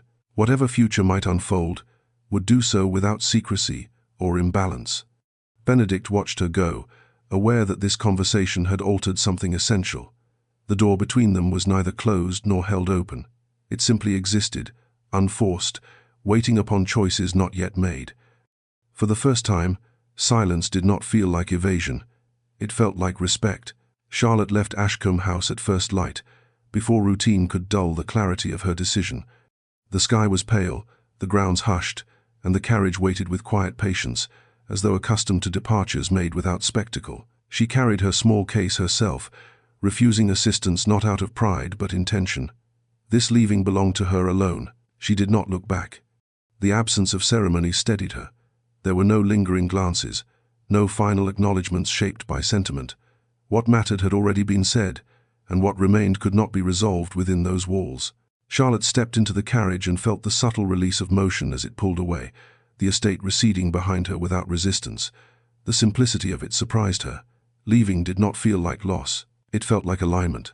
As the road unfolded, Charlotte allowed herself a rare moment of stillness. She did not replay conversations or imagine alternate endings. She focused instead on what lay ahead, on the quiet dignity of choice exercised without compromise. Whatever she felt for Benedict remained unclaimed, and therefore unbinding. She carried it as she carried everything else, carefully, without surrender. Benedict watched the carriage depart from a distance he did not attempt to close. He had chosen restraint once again, but this time it was not rooted in fear. It was grounded in respect. He understood now that love demanded space as much as presence, and that claiming someone before they were free was not devotion but possession. The house felt different after her departure. Not emptier, precisely, but altered in its balance. Benedict moved through it with a new awareness, conscious of how much had been shaped by her quiet influence. The order remained, but it no longer insulated him from consequence.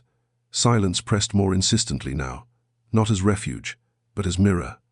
Charlotte arrived in a place unfamiliar yet promising, a modest lodging that offered anonymity rather than grandeur. She set down her case, assessed the room, and began to plan. Work would come. It always did. She had built a life before, and would do so again, this time without the weight of unresolved ambiguity pressing against her resolve. The separation was not marked by longing so much as clarity. Distance revealed what proximity had obscured. Charlotte understood now that choosing herself had not diminished what had passed between her and Benedict. It had defined it. Whatever meaning it held would exist only if it could withstand absence. Benedict, alone with the consequences of his choices, began the slow work of transformation without expectation of reward. He addressed obligations he had long deferred, accepted criticism without defense, and endured the quiet cost of integrity chosen late. Each day without Charlotte sharpened his understanding of what he had nearly lost, not as regret, but as standard. They were apart now, not as punishment, but as necessity. What had been acknowledged but not claimed lingered between them, unresolved, yet honest. The fracture created by separation was deliberate, and within it lay the only ground upon which something real might one day stand, or not, if choice led elsewhere.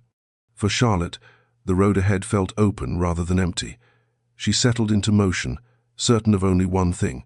She had chosen herself first, and in doing so, had left no part of herself behind. Separation did not arrive as drama. It settled instead like weather, gradual and undeniable, reshaping days without announcement. Benedict remained at Ashcombe House, and in Charlotte's absence, the order he had once relied upon revealed its hollowness.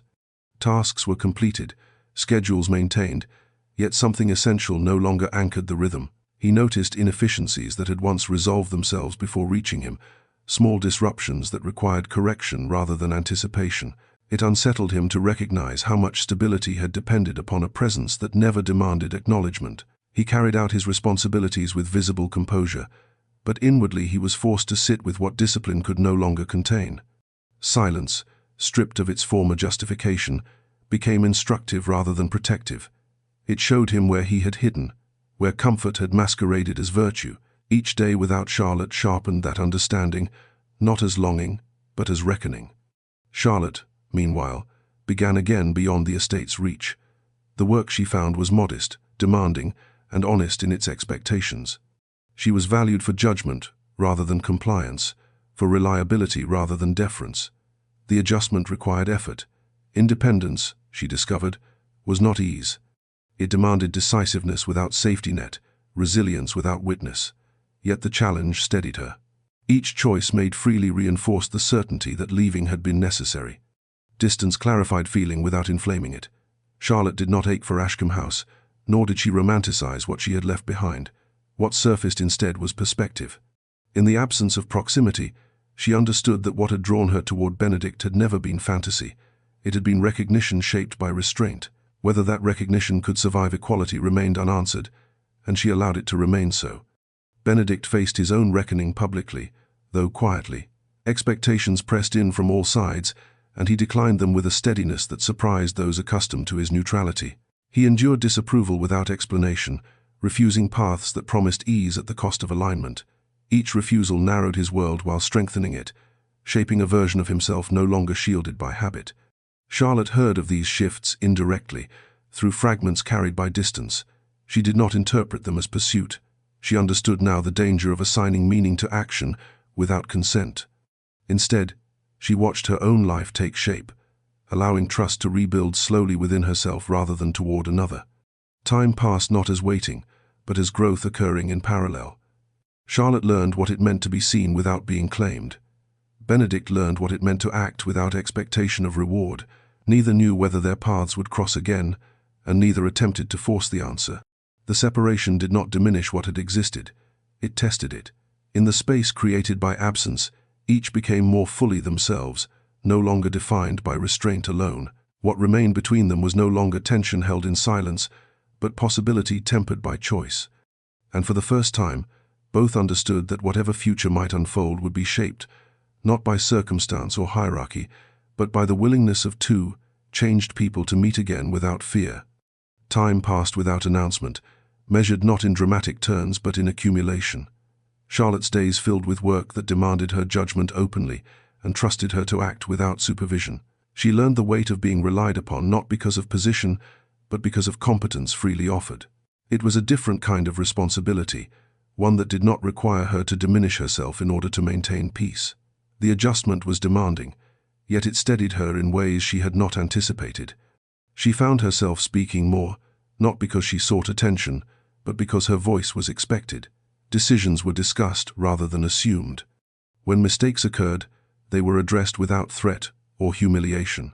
Charlotte recognized the difference immediately. Respect, when granted without hierarchy, felt quieter but more durable. It allowed her to stand fully present rather than guarded. She did not forget Benedict, but memory no longer pressed against her daily life. What remained was not ache, but assessment. Distance had stripped away urgency, revealing what had been real beneath restraint. She understood now that attraction had never been the core of what unsettled her. It had been recognition, the sense of being seen without being claimed. Whether that recognition could exist without imbalance remained unanswered, and she did not rush toward resolution. Benedict's life narrowed and clarified simultaneously. The choices he had begun to make hardened into pattern, each refusal reinforcing the next. He accepted the quiet consequences of dissent without complaint, allowing reputation to shift without correction. The Duke, who had once been defined by restraint, became known instead for deliberate integrity, a man who spoke rarely but acted decisively when principle demanded it. Solitude returned to him in altered form. It was no longer a shield against complication, but a space for reflection sharpened by accountability. In Charlotte's absence, he examined the shape of his own restraint, recognizing how often it had served comfort rather than courage. The awareness did not soften him, it clarified him. Their lives unfolded separately, shaped by growth rather than waiting. Charlotte learned to trust her instincts without bracing for consequence. Benedict learned to accept consequence without retreat. The symmetry was unspoken yet unmistakable. When they encountered one another again, it was not within the bounds of Ashcombe House, nor under the weight of former roles. The meeting was unanticipated, yet unremarkable in its setting, marked by ordinary circumstance rather than narrative design. Charlotte saw him first and felt no urge to turn away. Benedict met her gaze without hesitation, aware immediately of how she had changed. The recognition between them was quiet and precise. There was no rush of feeling, no need to name what had passed. Instead, there was assessment shaped by time and distance. They stood as equals for the first time, neither constrained by silence nor driven by it. The encounter ended without promise, but not without impact. Each carried away the certainty that something unresolved remained possible, not as longing revived, but as choice newly available.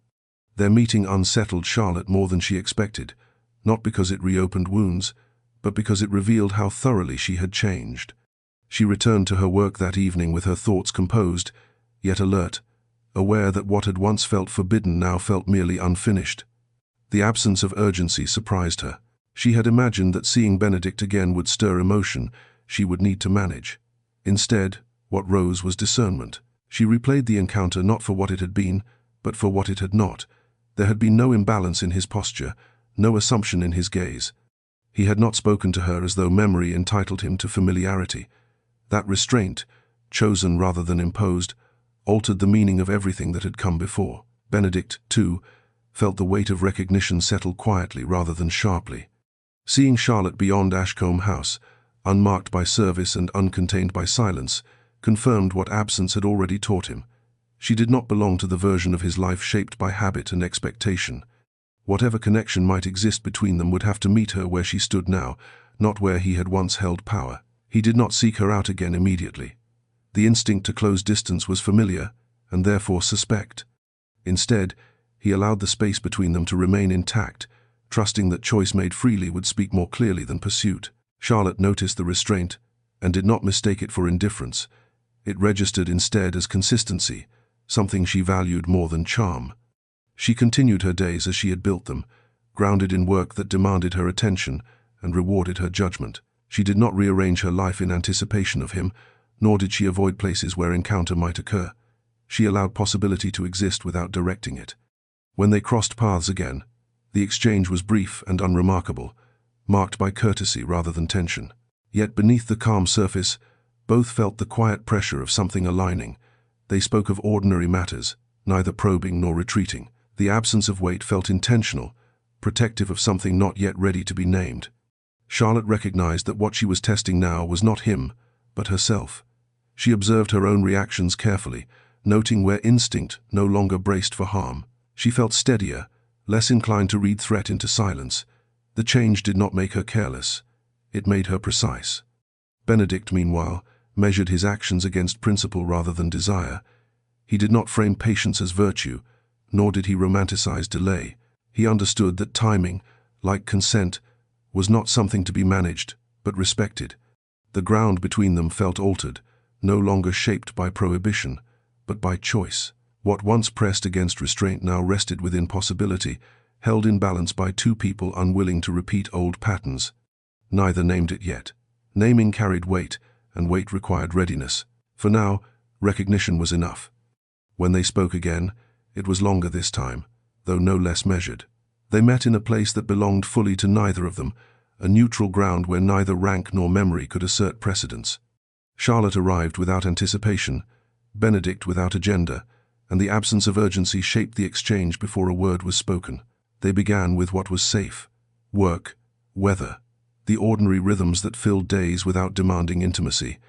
Yet beneath the surface, each listened carefully, attuned not only to what was said, but to what was no longer avoided. Charlotte noticed how Benedict allowed pauses to stand without filling them, how he did not guide the conversation toward confession or apology. The restraint felt different now, grounded in respect rather than fear. Old tensions surfaced quietly, as they inevitably would. Charlotte spoke of her life beyond Ashcombe with clear-eyed honesty, not as proof of independence, but as fact. Benedict listened without interruption, absorbing the shape of a life she had built without reference to him. The knowledge settled with weight and clarity. He did not attempt to insert himself into her narrative. That omission mattered. When Benedict spoke of his own choices, he did so without self-justification. He named consequences plainly, acknowledging what had been lost, along with what had been gained. Charlotte heard the steadiness beneath his words and recognized consistency where once there had been hesitation. The shift did not erase the past. It reframed it. The balance between them felt unfamiliar, yet right. Charlotte met his gaze without deference, her voice unguarded yet precise. She did not brace for interpretation. She allowed silence to exist without threat. Benedict responded in kind, attentive without claim, present without pressure. The equality between them was not declared. It was practiced. There were moments when memory pressed close, when the echo of restraint once shared hovered at the edge of awareness. Charlotte acknowledged it without retreat. She had learned now that recognition did not require surrender. Benedict, too, felt the pull of what had nearly been, yet he did not reach for it. Wanting no longer governed him. Choosing did. They parted without resolution, yet the lack of it felt intentional rather than evasive. What remained between them was no longer defined by imbalance or silence, but by the possibility of choice renewed each time they met. Charlotte recognized that the risk she faced now was different from before. It was not the risk of being diminished, but the risk of believing again. Benedict walked away aware that what he felt could not be proven in words. It would have to endure patience, scrutiny, and time. He accepted that without resentment. Neither sought closure that day. Closure would have ended something still forming. Instead, they carried forward a mutual understanding, unspoken yet precise. What once felt forbidden now felt contingent upon courage rather than circumstance. The shift was subtle, but irreversible. The past no longer defined the terms. The future, uncertain as it was, belonged equally to both. Benedict's decision unfolded publicly, though without announcement, its significance carried not by spectacle but by consequence. He declined an arrangement long assumed inevitable, doing so with a clarity that left no room for reinterpretation. The refusal unsettled those who had grown accustomed to his neutrality, to the ease with which his silence once allowed others to decide in his stead. This time, there was no silence to soften the message. He spoke plainly, accepted the resulting disapproval, and did not attempt to recover what the choice cost him. The repercussions followed swiftly. Invitations cooled, alliances loosened. The quiet approval that once surrounded his restraint withdrew, replaced by speculation and unease.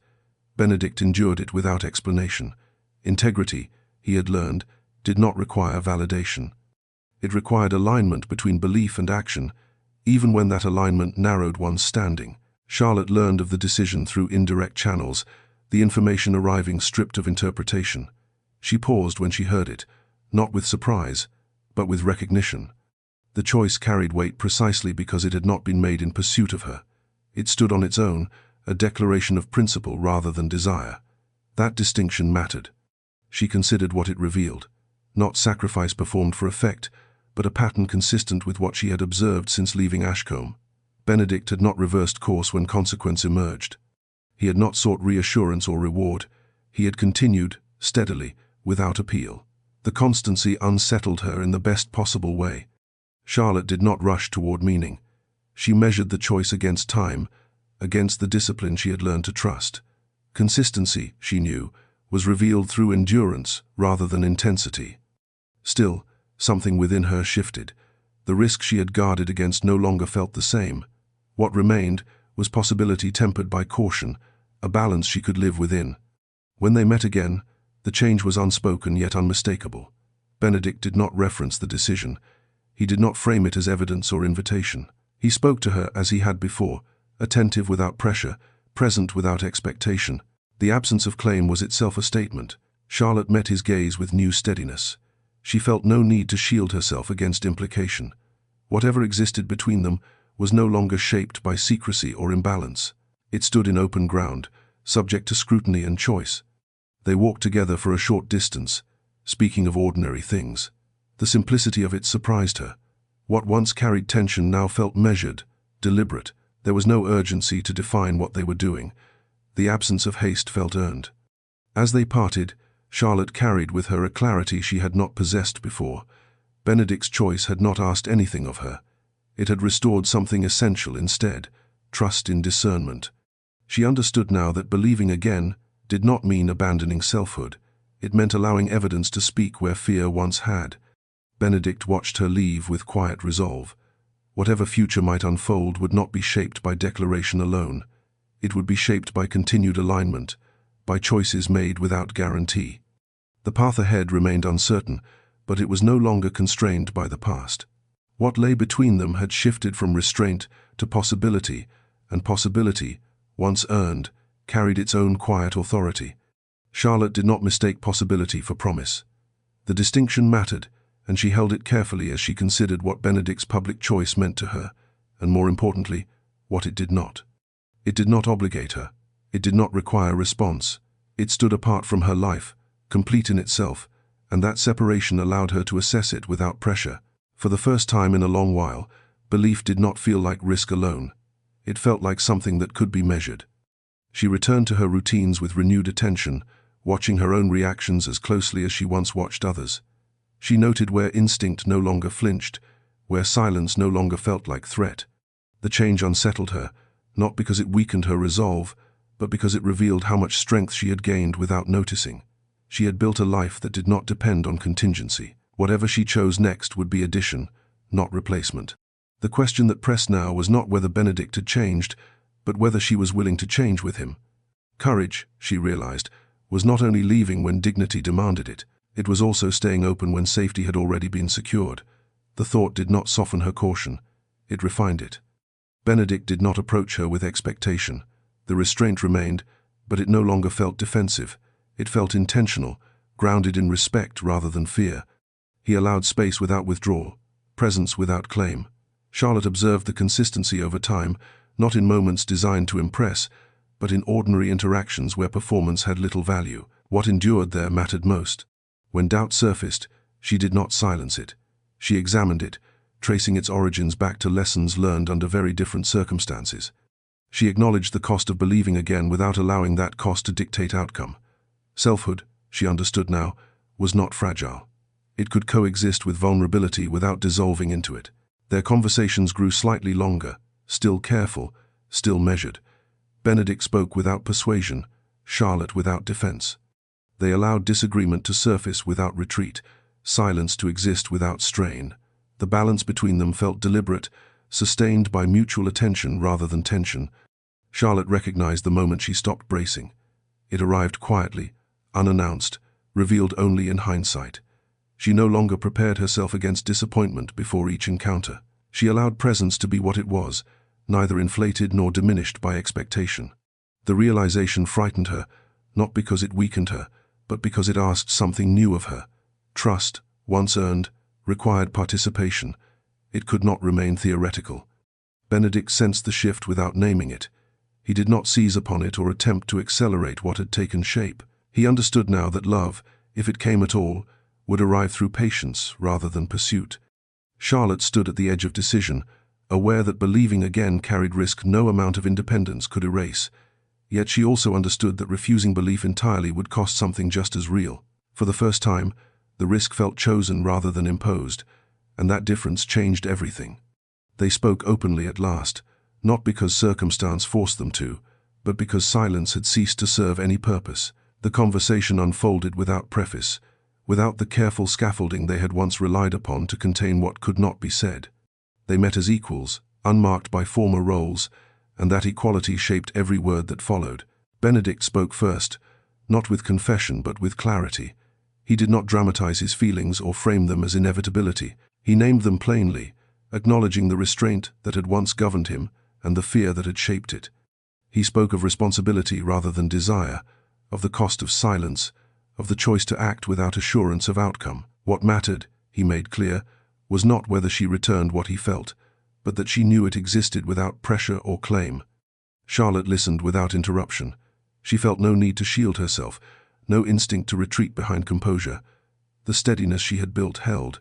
When she responded, she did so with equal honesty. She named what had drawn her to him, not as romance, but as recognition tempered by restraint. She spoke of the danger of imbalance, of the cost of ambiguity, of the discipline that had once kept her safe but nearly kept her silent. Her words carried no accusation, they carried truth. They addressed the past directly, without defense or revision. Benedict acknowledged where he had failed to act. Charlotte acknowledged where she had withdrawn rather than risk clarity. Neither sought absolution. The purpose was not to erase what had occurred, but to understand it fully so it could no longer shape the present unseen. What emerged was not resolution, but alignment. They spoke of boundaries, not as limits imposed, but as structures that allowed trust to exist. Charlotte articulated what she required to remain fully herself. Benedict accepted those terms without negotiation. He did not promise permanence. He promised respect, accountability, and patience. The distinction mattered. Silence followed, but it was not charged. It rested easily between them, a pause shaped by understanding rather than restraint. For the first time, quiet did not feel like evasion. It felt like space where something real could breathe. Charlotte noticed how her body responded differently now. There was no tightening, no instinctive bracing. She felt present rather than guarded. The change surprised her more than any declaration could have. It told her something words alone could not. Benedict sensed it as well, though he did not reach for it. He understood now that closeness could not be taken. It could only be allowed. They parted without ceremony, neither uncertain of what had been said. The conversation did not bind them to outcome. It freed them from assumption. Whatever followed would do so without secrecy, without imbalance, and without fear disguised as restraint. For Charlotte, the clarity felt like release. She had spoken without surrender, listened without compromise. For Benedict, the honesty marked a turning point, one defined not by conquest or certainty, but by mutual recognition. What lay ahead remained unwritten, but for the first time, it would be shaped in full light, where choice could stand without shadow. Trust did not return in a rush. It rebuilt itself quietly, through repetition rather than revelation, shaped by what endured when nothing was being tested. Charlotte paid attention to this with deliberate care. She did not look for gestures designed to reassure her, nor did she measure Benedict by the intensity of his attention. What mattered were the ordinary moments, the ones that offered no audience and promised no reward. Benedict proved consistent in ways that did not seek recognition. He arrived when he said he would. He listened without interrupting. When disagreement surfaced, he did not retreat into silence or authority. He stayed present, attentive to the substance of her words rather than their implication. Charlotte noted these things without comment, allowing observation to precede belief. Their interactions settled into an unhurried rhythm. Conversation moved easily between them now, not because tension had vanished, but because it no longer needed to be managed. Silence existed without strain. When Charlotte chose not to speak, Benedict did not press. When Benedict offered thought rather than certainty, Charlotte did not brace against it. The balance felt deliberate, sustained by mutual respect rather than effort. Charlotte became aware of a subtle shift within herself. She no longer measured each encounter for danger. The vigilance that had once governed her softened into attentiveness rather than defense. This did not make her careless. It made her precise. She trusted herself to recognize threat if it appeared, and that trust steadied her more than distance ever had. Benedict observed the change with equal restraint. He did not mistake easing for permission. He understood now that trust, once earned, required continued care rather than escalation. He did not assume progress. He allowed it to unfold at its own pace, knowing that impatience would undo what patience had built. They shared moments that were small, yet meaningful. A conversation extended longer than intended. A disagreement navigated without withdrawal. A choice made independently and respected without resentment. These moments accumulated, forming a foundation that felt solid without being rigid. Charlotte noticed how she felt in his presence now. Not heightened, not diminished, simply herself. The realization unsettled her more deeply than longing ever had. To be fully present without guarding required courage of a different kind, one she had not needed before, yet she found she could meet it. Benedict, too, recognized the difference. He felt no urge to claim or define what was taking shape. He understood that love, if it arrived at all, would do so through steadiness rather than urgency. The absence of pressure felt like alignment rather than delay. They did not speak of the future in grand terms. They spoke instead of values, of choices made and consequences accepted. The focus remained on what could be sustained rather than what could be promised. Trust, Charlotte realized, was not something returned. It was something rebuilt, piece by piece, through consistency and respect. And in the quiet accumulation of those pieces, she felt the ground beneath her steady. What they were forming did not demand declaration. It asked only that they continue as they had begun, open, deliberate, and free to choose each other again, without fear. Love, when it was finally acknowledged, did not arrive with revelation or urgency. It emerged quietly, recognized rather than declared, shaped by the freedom both had insisted upon from the beginning. Charlotte noticed it first in absence rather than presence, in the way Benedict's steadiness remained when he was not beside her, in the quiet certainty that her choices did not feel compromised by his regard. The realization surprised her in its calm. She did not rush to name it. Naming carried weight, and weight required readiness. Charlotte allowed the feeling to exist without demanding definition, observing it with the same discipline she brought to everything else. It did not diminish her independence. It did not ask her to rearrange her life around it. Instead, it settled alongside her sense of self, neither competing nor displacing what she had built. Benedict recognized the shift not through confession, but through alignment. He felt no urge to press forward, no impatience to secure what felt increasingly real. The absence of urgency confirmed the truth of it. What he felt did not seek to claim. It sought to remain. He understood now that love, to be ethical, must exist where both stood fully free. When Charlotte finally spoke, it was without ceremony. They were walking together, conversation drifting easily, when she paused and said simply that what she felt had changed. Not deepened, not intensified, changed. The word mattered. It signaled evolution rather than surrender. Benedict listened without interrupting, receiving the admission with the same restraint he had learned to value. He responded in kind, acknowledging what had grown between them without framing it as culmination. He did not promise forever. He did not define the future. He named presence, respect, and the intention to continue choosing with clarity rather than habit. The honesty steadied them both.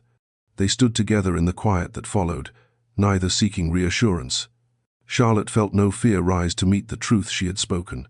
The absence of fear mattered more than the presence of feeling. It told her she was no longer bracing against loss. She was allowing connection without surrendering ground. Benedict understood then that love had arrived not as resolution, but as responsibility willingly accepted. It required continued attention, not conquest. He welcomed that demand without hesitation. Their acknowledgement did not alter their pace. They continued as they had, measured and deliberate, allowing affection to integrate rather than overwhelm. Touch remained rare, chosen rather than assumed. When it occurred, it carried weight without urgency, reinforcing the equality they had built. Charlotte recognized the balance and held it carefully. She did not relinquish discernment. She trusted it. The freedom she had claimed remained intact, and love did not threaten it. It existed because freedom allowed it to. What they shared no longer belonged to secrecy or restraint. It belonged to choice, renewed daily, without obligation or imbalance. Love, when finally named, did not demand more than they could give. It asked only that they continue as they were, honest, free, and willing to remain present in full light. They chose one another without ceremony, not as culmination, but as continuation. The decision emerged gradually, shaped by repetition and intention rather than declaration. Charlotte recognized it in the ease with which Benedict's presence integrated into her life without rearranging it. Nothing was surrendered. Nothing was diminished. What existed between them added rather than replaced, and that distinction mattered. Benedict did not frame the choice as triumph. He understood now that love claimed too loudly risked becoming possession. Instead, he offered consistency, presence sustained over time, and respect that did not fluctuate with circumstance. Charlotte accepted this not as assurance, but as alignment. She did not need promise. She needed pattern. They spoke of commitment in practical terms, not as vow but as agreement shaped by shared values. Equality remained central. Neither assumed precedence. Decisions were made together or not at all. What bound them was not obligation, but mutual willingness to remain attentive. Charlotte felt no fear in the choosing. That absence told her more than certainty ever had. She was not being rescued. She was not redeeming him. They met as two complete people, aware of cost and consequence, choosing connection without surrender. Benedict understood the weight of that choice and welcomed it. Love, finally embraced, did not narrow his world. It clarified it. Together, they stepped forward deliberately, knowing that what they shared would endure only so long as they continued to choose it freely, and finding, in that freedom, the deepest form of commitment either had known. The future they built was quiet, shaped by intention rather than display. Charlotte and Benedict lived without secrecy, without imbalance, and without the need to prove what they had chosen. Their days unfolded with steadiness, marked by shared values and mutual regard, rather than dramatic declaration. The past remained part of them, not as wound, but as foundation, a reminder of what restraint had taught and courage had earned. Love, in the end, was not rescue or reward. It was recognition, sustained by choice, and in that choice, renewed daily and freely given, they found a life neither had imagined, yet both had been prepared to claim.